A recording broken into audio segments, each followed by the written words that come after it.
नमस्कार दोस्तों, welcome to back my channel. चलिए, आज हम लोग ए और एन का प्रयोग सीखेंगे। आज हम लोग इंग्लिश में पार्ट 6 में हम लोग और ए और एन का प्रयोग सीखेंगे। प्रयोग सीखेंगे ए और एन का प्रयोग, ए एंड एन का प्रयोग। ए का प्रयोग कहाँ होता है और एन का प्रयोग कहाँ होता है वो हम लोग सीखेंगे। दोस्तों, ए एन सीखने से पहले कुछ जरूरी बातें हैं जो हमें सीखना होगा। कि जैसे देखिए, एक होता है वोवेल्स, वोवेल्स वोवेल्स जिसको हम लोग हिंदी में स्वर कहते हैं। स्वर, जिसको हिंदी में हम लोग क्या कहते हैं? स्वर, स्वर कहते हैं। और वोवेल्स होते कितने हैं? वोवेल्स होते हैं 5। ए, ई, आई, ओ, यू। 1 2 3 4 5, ये 5 वोवेल्स होते हैं, मतलब 5 स्वर होते हैं।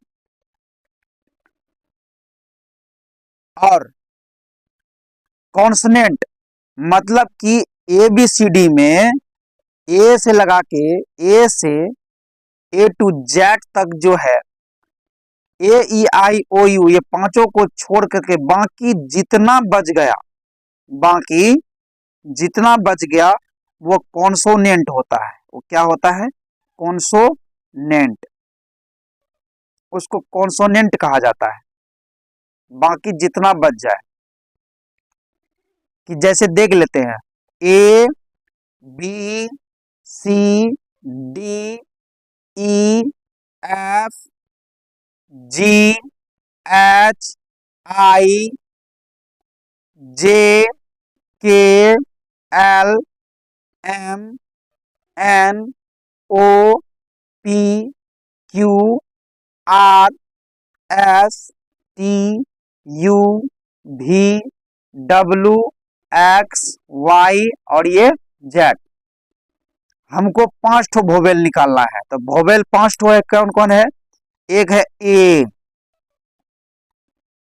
एक है ई, एक है आई, और फिर देखिए ओ, AEIO, फिर ये यू। देख लीजिए, 1 2 3 4 5, 5 गो वोवेल्स हो गया। 5 गो कितना हो गया? 5 गो वोवेल्स, 5 वोवेल्स हो गए।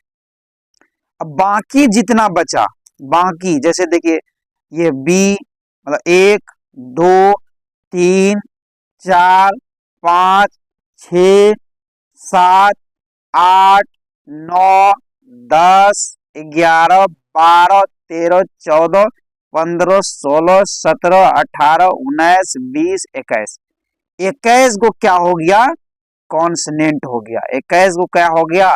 कॉन्सनेंट हो गया। आप इतना समझ गए? चलिए, इतना समझने के बाद हम अब आगे की कार्य करते हैं। अब हम लोग आसान तरीके से हम लोग समझेंगे। देखिए, this is a orange, this is a orange. क्या लगता है? दिस इज ए ऑरेंज, यहां ए लगेगा या एन लगेगा? मतलब ए लगेगा या एन लगेगा?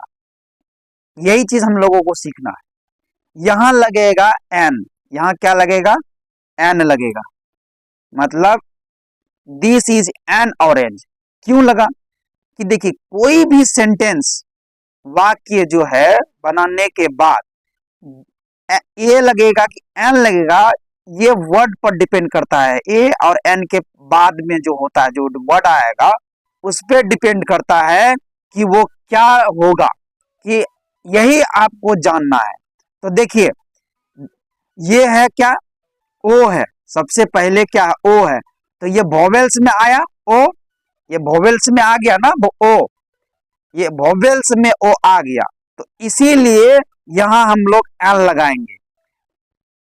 कोई भी सेंटेंस के बाद कोई भी वाक्य हम लिखे और उसके बाद ए लगे चाहे एन लगे, हम पहले वो देखेंगे कि ये ए या एन के बाद वाला जो सेंटेंस है उस ये सॉरी वर्ड वर्ड है, उस वर्ड के पहले स्थान में क्या है, उस वर्ड के पहले स्थान से डिपेंड करता है कि यहाँ ए लगेगा कि एन लगेगा।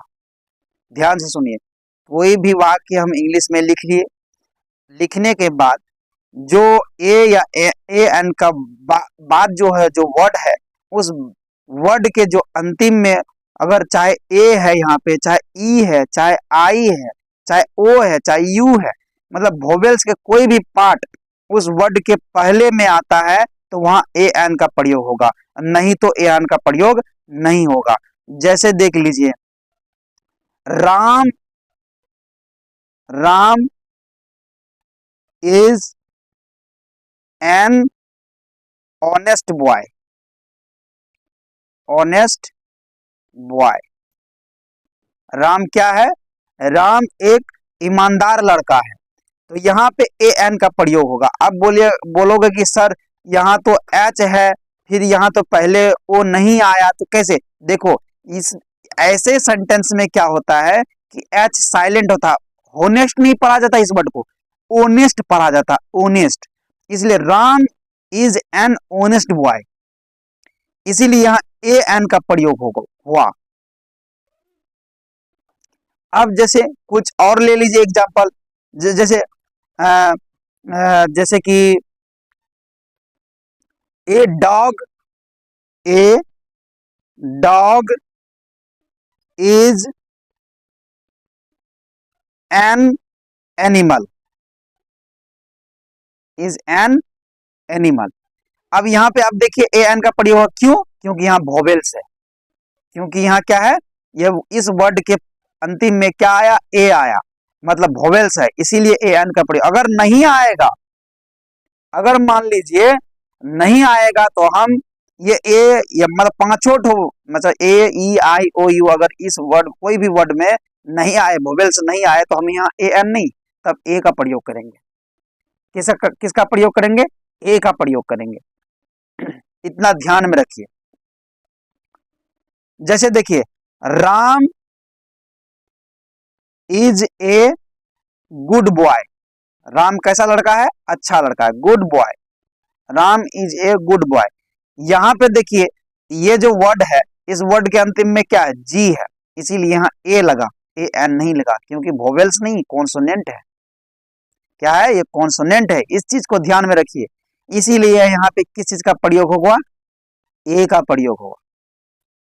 इतना तो आप लोग समझ गए होंगे कि ए एन का प्रयोग कहां करना है, ए का प्रयोग कहां करना है, इतनी बातें कंप्लीट।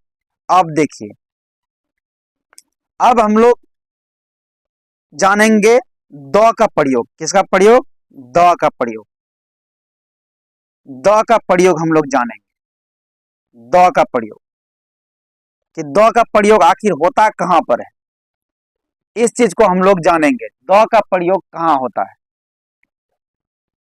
देखिए पहले लिखिए, किसी, किसी, द का प्रयोग देखिए, किसी सिंगुलर, किसी singular countable, countable, singular countable noun, singular countable noun क्या हुआ पता है, रुकिए पहले लिख देते हैं तब बताते हैं। काउंटेबल के पहले, काउंटेबल के पहले द का प्रयोग होगा, ध्यान से देखिए, द का प्रयोग, द का प्रयोग होगा।